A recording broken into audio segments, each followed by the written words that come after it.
I'm Cape Joel, and this is Comic Smack, the weekly comic book show where we take closer, more in-depth looks at the coolest and most happening things going on in the world of comics and superheroes. And on today's show, we're looking at Green Arrow issue number 50. Oliver Queen has tamed the beast inside of him, but now Deathstroke, the Terminator, is gunning for him. Let's find out what happens next, shall we? So, as the comic opens, Merrick, the escaped leader of the Berserkers Motorcycle Club, takes over a blood bank, hoping to use it to spread the diseased leuco blood all throughout Seattle. Ollie has Fife look into the blood bank situation in Seattle, and they discover that the whole operation is run by a strange, eccentric billionaire named Jeffrey Paragon, a guy who was editing papers back in the early 1800s, which, geez, that would mean that he's gotta be over 100 years old now, right? It seems this aging plutocrat has been at death's door for a very long time, but he's staved off the Reaper with daily blood transfusions. Ah yes, but of course, the Keith Richards school of keeping yourself alive. So Green Arrow has been infected with the Leucos virus, but has managed to stave off the transformation by essentially giving himself injections of a counteragent. But this takes a lot of work. He more or less has to hook himself up to a dialysis machine just to make sure he doesn't werewolf out on his friends and families.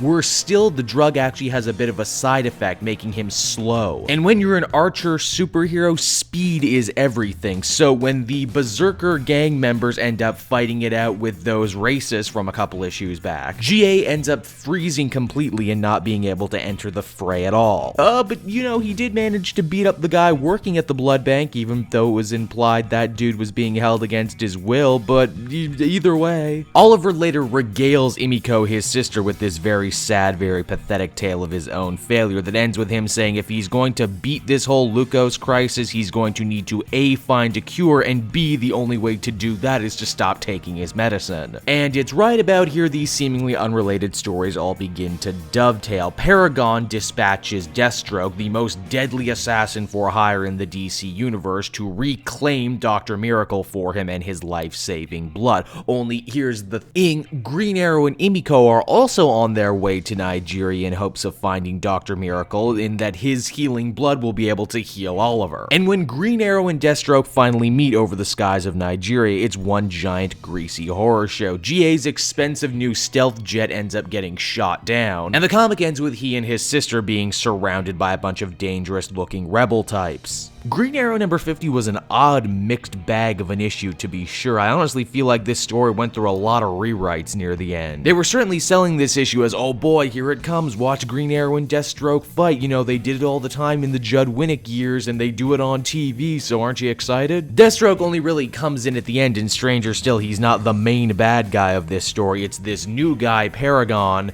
even though we're still dealing with the whole Merrick and the Berserkers thing, and it's very strange. I also don't know how to feel about Ollie's behavior in this issue when he pretty much sits out the big fight and his big character moment is him deciding to not take his meds anymore, which gets even stranger because Leucos is still being used as a stand-in for HIV.